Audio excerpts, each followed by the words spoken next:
하나님 말씀은 구약성경 시편 119편 57절에서 64절까지입니다. 우리가 찬 목소리로 함께 읽겠습니다. 여호와는 나의 분깃이시니 나는 주의 말씀을 지키리라 하였나이다.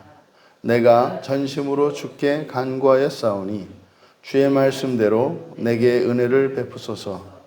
내가 내 행위를 생각하고 주의 증거들을 향하여 내 발길을 돌이켰사오며 주의 계명들을 지키기에 신속히 하고 지체하지 아니하였나이다.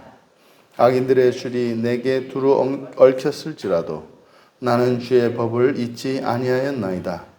내가 주의 의로운 규례들로 말미암아 밤중에 일어나 주께 감사하리이다. 나는 주를 경외하는 모든 자들과 주의 법도들을 지키는 자들의 친구라. 여호와여, 주의 인자하심이 땅에 충만하였사오니 주의 율례들로 나를 가르치소서. 아멘. 이제 이브리어 8번째 알파벳 헤트, 헤트로 시작하는 시를 이제 살펴볼 것인데, 부제는 징계받는 이들을 위하여라고 했습니다. 이렇게 설교 제목을, 설교의 부제를 징계받는 이들을 위하여라고 한 것은 지금 시작하는 57절에 여호와는 나의 분깃이시니 라고 하는 이 표현이 예레미야 애가 3장 24절에 동일한 표현이 나옵니다. 그래서 여호와는 나의 기업이시니, 그런데 약간 다른 것은 내 심령에 이르기를 여호와는 나의 기업이시니 그러므로 내가 그를 바라리라 하도다. 이게 이제 예레미야 3장 24절 말씀인데, 57절은 나는 주의 말씀을 지키리라 했나이다. 그러니까 예레미야 애가에서는 주를 바라리라 이렇게 되어 있습니다만은, 여기 이 시편 119편 57절에서는 말씀을 지키겠다 이렇게 되어 있습니다. 그래서 그러면 이 시는 마치 예레미야 애가의 후속편으로 이제 보여집니다. 실제로 이 예레미야 애가는 성경의 이름이 애가인 것처럼 이것은 사실은 고난당하는 신자의 비통한 심정을 고백한 거거든요. 그런데 애가 3장의 시작을 보면은 3장 1절에 여호와의 그 징계로 인하여 당하는 고난에 대한 시입니다. 그러니까 하나님의 그 경고, 하나님의 경고를 무시하고 또 하나님의 말씀과 상관없이 이렇게 죄를 지으며 살아가는 신자들의 삶 속에는 반드시 하나님의 징계가 옵니다. 징계라고 하는 것은 벌이라기보다는 이것을 그냥 돌이킬 수 있도록 하시는 거죠. 그래서 돌이키게 하는 회개가 목적입니다. 그래서 이거는 저지른 잘못에 대해서 벌이라기보다는 돌이키는 것이 목적이기 때문에 언제든지 그 징계는 그칠 수가 있습니다. 돌이키면 되는 거거든요. 근데 지금 시편 119편에서는 바로 이 고난을 당했을 때, 근데 이 고난이라고 하는 것은 하나님의 징계로 말미암는 것이고, 그때 사실은 이게 징계로 말미암는 것인지 뭐 다른 것인지 우리가 일상에서는 분별하기가 어렵단 말이에요. 근데 모든 고난은 사실은 우리들이 이 죄와 허물을 깨달을 수 있는 기회가 됩니다. 왜냐하면 우리에게 이렇게 깨달을 수 없고 발견할 수 없는 죄와 허물이 없는 경우는 없거든요. 그래서 이런 고난이 찾아왔을 때 사실은 이 원인이 무엇이냐를 아는 것보다는 그냥 그 고난이 찾아왔을 때 그것으로 우리의 죄와 허물을 발견할 수 있는 기회로 삼으면 결과적으로는 모든 고난이 징계가 원인인 것처럼 된다 이 말이죠. 이런 징계는 우리가 회개하면 그치는 것이기 때문에, 그래서 이 시인은 이런 고난을 만났을 때 즉각적으로 회개하고 돌이킬 것을 우리에게 권합니다. 그러니까 이거는 고난을 만난 모든 신자들이 그렇게 지긋지긋하고 고통스러운 그 고난에서 벗어날 수 있는 길을 가르쳐 주는 거거든요. 그래서 징계받는 이들을 위하여라고 한 겁니다.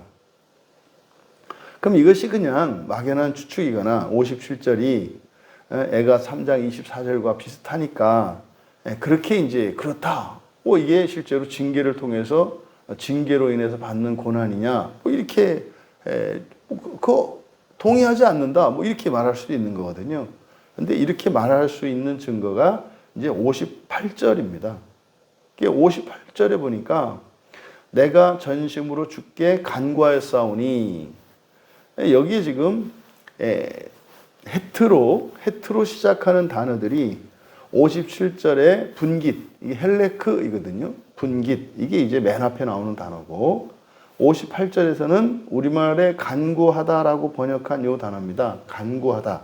이게 할라라는 말인데 이거는 간구하다가 아니고 약하다, 병들다라는 말이에요. 이거는 완전히 번역이 잘못되어 있습니다. 그러니까 할라, 그러니까 히읗이잖아요. 또 앞에서 우리가 보았던 것 같은 해도 히읗입니다만 이 헤트, 이것도 이제 히읗입니다. 그 다음 59절에 생각하다, 생각하고 이게 이제 하샤부입니다. 하샤부. 이게 이제 59절에서는 맨 앞에 나오는 단어고 그 다음 60절에서는 신속히 하고 신속히 하다, 후시입니다. 후시. 근데 이것은 신속히 하다라기보다는 재촉하다, 서두르다. 신속히 한다는 것은 빠르게 한다는 의미지 않습니까? 그런데 이 후시는 서둘다, 서두르다라는 말이에요. 그리고 61절의 첫 번째 단어는 줄입니다. 악인들의 줄이 헤벨이거든요. 헤벨. 그리고 62절의 첫 단어는 밤중에 할 때 가운데를 의미하는 하초트. 이게 첫 번째 단어고, 그 다음 63절은 이제 맨 끝에 나와 있는 친구. 법도들을 지키는 자들의 친구라 할 때 친구로 번역한 이 하베르. 이 하베르는 친구라기보다는 동료입니다. 어떤 일을 같이 하는 사람. 친구라고 하는 것은 이런 사적 관계를 포함하지 않습니까? 그래서 여기서는 동료, 이제 뭡니까? 북한에서 북한 공산주의자들이 부를 때 뭐라고 부르죠? 동무 이렇게 부르죠. 그 동무입니다. 동료 이런 뜻이죠. 그래서 이 친구, 하베르, 이게 맨 앞에 나오는 단어고, 그리고 64절은 인자하심, 헤세드. 이게 이제 첫 단어입니다. 여기서 지금 58절에 간구하였사오니 라고 번역한 단어가 약하다, 병들다 라고 그랬어요. 그러니까 지금 58절은 번역이 그대로 직역을 하면 이렇게 됩니다. 내가 병들었습니다. 내가 병들었습니다. 당신 앞에서 나의 모든 마음으로 이렇게 된 거예요. 나는 내가 병들었습니다. 당신 앞에서 나의 모든 마음으로. 그래서 애가 3장이 하나님의 징계로 인해서 고난당하는 시인의 애가라 그랬는데 이 58절이 그걸 나타내요. 내가 병들었습니다. 그런데 당신 앞에서 나의 모든 마음으로. 이게 이제 그러니까 이 시인이 하나님의 징계로 말미암아 병에 걸렸고 그거로 인하여 고통당하는 중에 이제 시인이 고민을 했겠죠. 그러니까 이게 이제 사실 이제 시로 써지기 전에는 그 병마로 인해서 고통당하는 시간이 있었겠고 도대체 내가 왜 이런가 원망도 했겠고 하지만 이제 거기에서 이렇게 하면 이걸 벗어날 수 있구나라고 하는 것을 깨달은 거예요. 그게 회개거든요. 그것을 이제 정리한 겁니다. 58절에 그렇게 돼 있고 59절에 보면은 내가 내 행위를 생각했다 그래요. 이제 행위, 이 걸음이거든요. 나의 길. 내가 걸어온 길이겠죠. 내가 걸어온 길, 내 길을 생각했다. 그러니까 고난을 만나면 뭐 해라? 자기의 일상을, 자기의 삶을 되돌아봐라. 생각했고, 이게 완료 시제거든요. 그런데 이어서 주의 증거들을 향하여 내 발길을 돌이켰습니다. 슈브, 회개하다예요. 그러니까 지금 이 시에서는 이렇게 이제 즉각적으로 이렇게 고난이 찾아왔을 때 그걸 통해서 자기네 삶을 돌아보았고, 그래서 즉각적으로 회개한 거로 나타냈습니다만은 사실은 시는 그러지 않았죠. 이것을 우리에게 가르쳐 주는 거죠. 전해 주는 거죠. 그래서 그때 뭐 해라? 이것은 자신의 고백으로 내가 행위를 생각했고, 길들을 생각했고, 그 증거들을 향하여 내 발길을 회개했습니다. 돌이켰습니다. 이렇게 얘기한단 말이에요. 이렇게 하라는 거죠. 그리고 이제 그리고 60절에 계명은 이제 미츠바이거든요.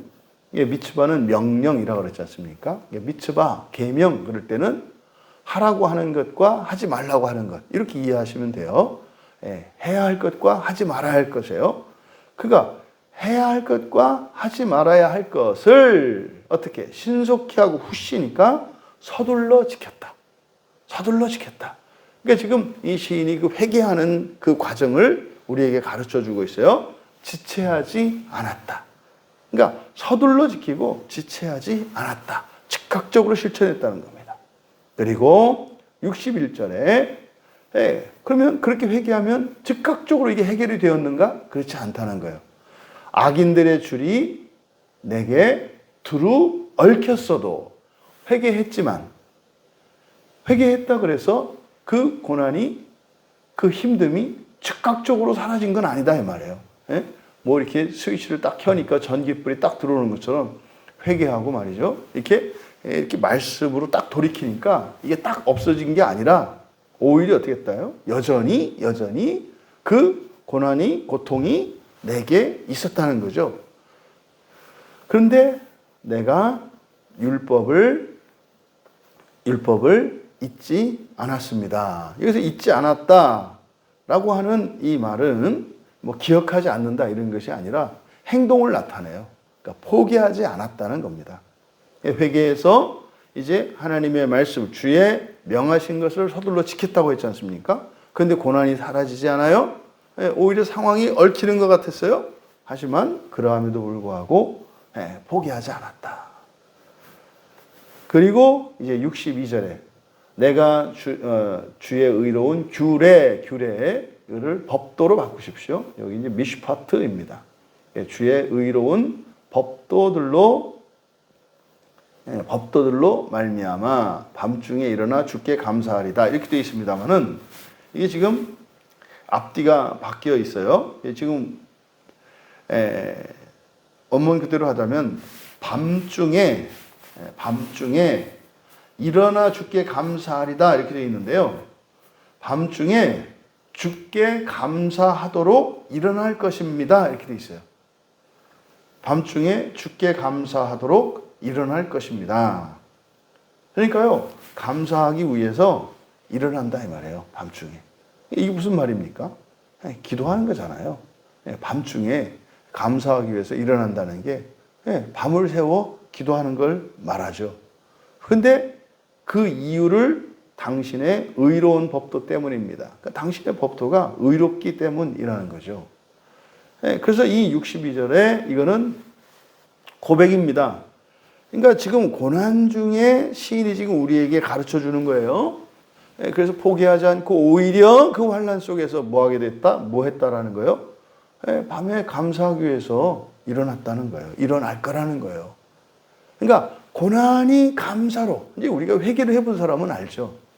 어떤 이제 어려움이 있고 힘듦이 있을 때 거기에서 죄를 발견하고 그 어려움은 잠시 내려놓고 내가 깨달은 그 죄와 허물을 회개할 때 반드시 감사하게 돼요. 반드시 감사하게 돼요. 아, 이 고난이 없었더라면 내가 이것을 깨달을 수가 없었구나. 그래서 그 하나님의 징계로 인해서 고난받는 것이 고통스러워서 하나님께 기도를 시작을 하는데 그것으로 오히려 감사하게 되는 거죠.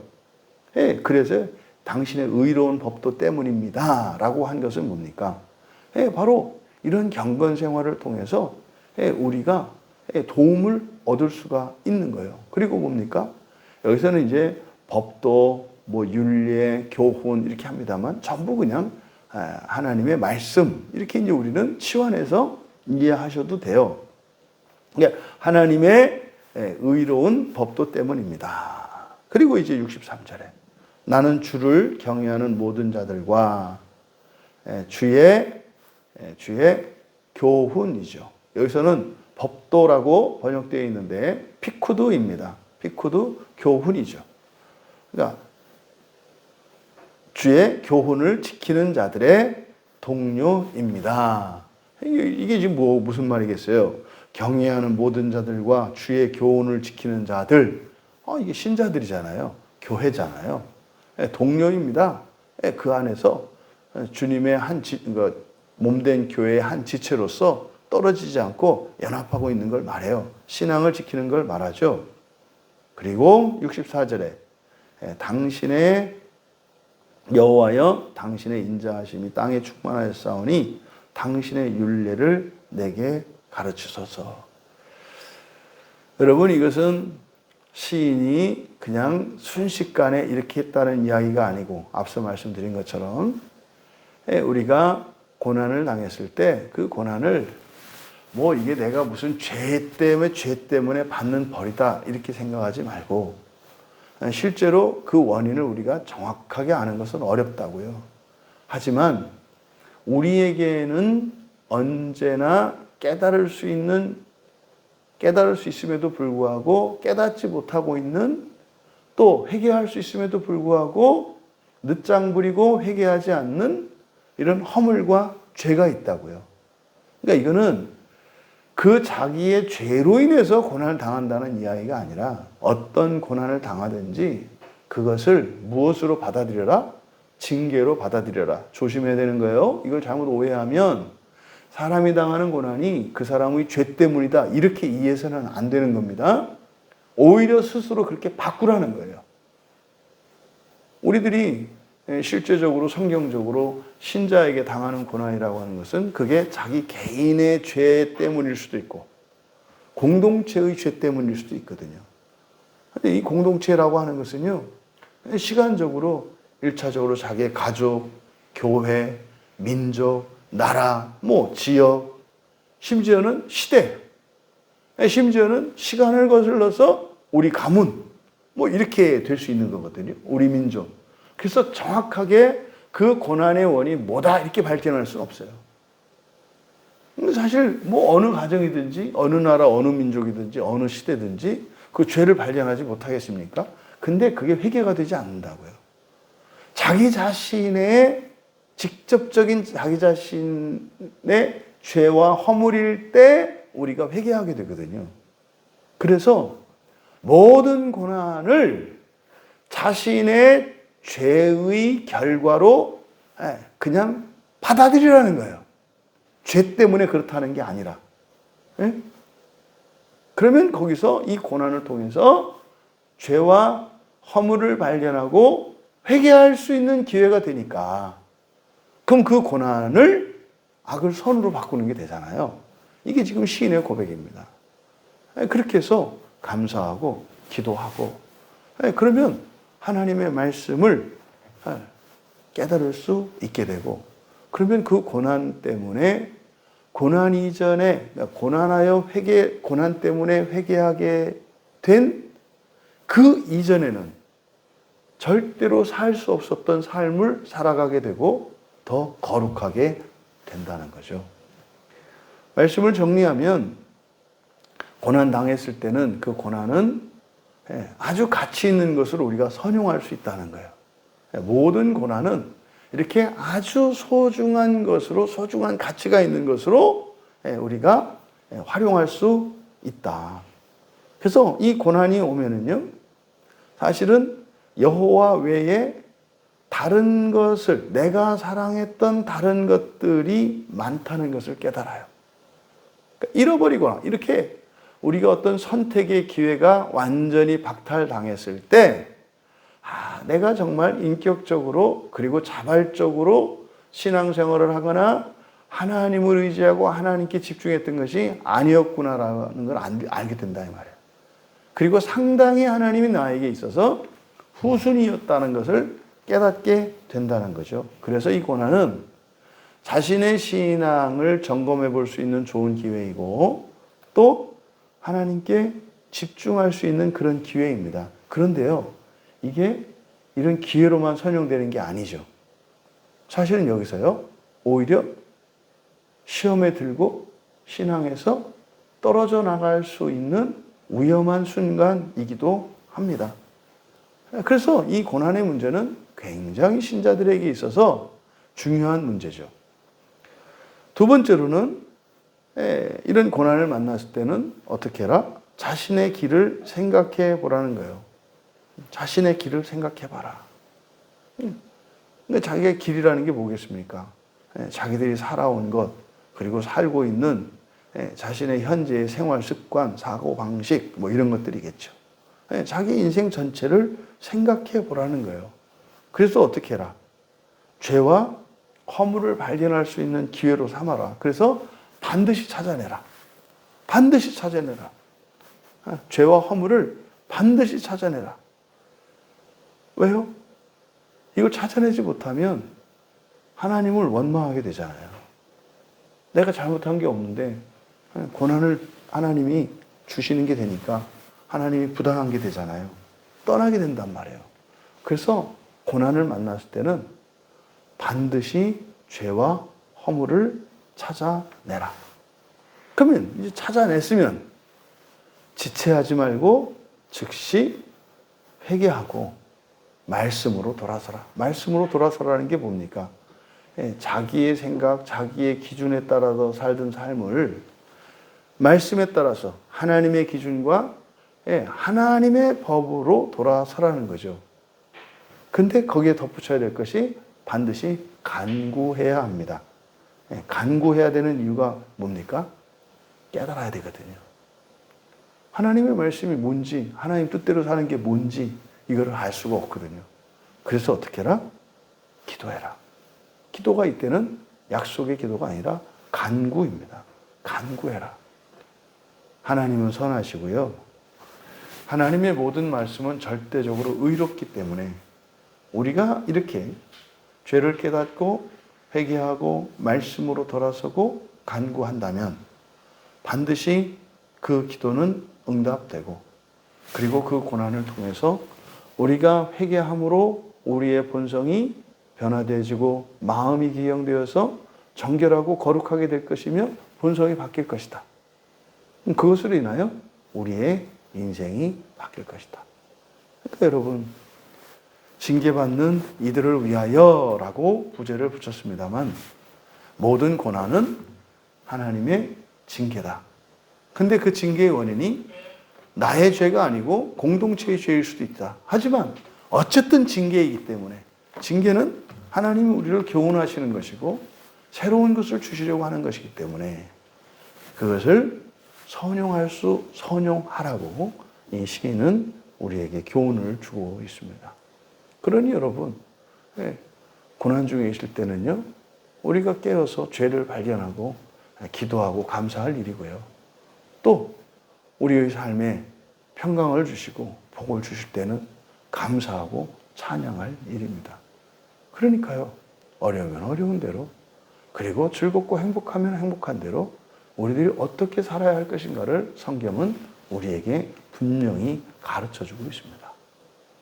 작은 고난이라도 그것을 가볍게 여기지 마시고 견디지 마시고 그것을 하나님의 징계로 받아들이고 죄를 깨닫고 회개하고 돌이켜 더 큰 복으로 나아갈 수 있는 우리 모두 되시기를 주님의 이름으로 축원합니다. 존귀하신 하나님, 이 세상을 사는 동안 겪는 모든 고통과 고난, 슬픔과 아픔, 이것은 하나님의 선하신 징계인 줄 믿습니다. 우리 일상 가운데 이러한 고난을 만날 때에 선하신 하나님의 징계로 받아들이게 하시고 그것을 통하여 죄와 허물을 깨닫고 회개할 수 있는 은혜의 기회로 삼게 하시고 그렇게 함으로 날마다 우리 주 예수 그리스도를 더욱 닮아가며 저희들의 본성이 변화되며 본성의 변화에 따라 일어나는 그 환경의 변화, 그래서 완전한 그 하나님 나라를 향하여 살아가는 저희들이 되게 하옵소서. 감사하며 예수님의 이름으로 기도하옵나이다.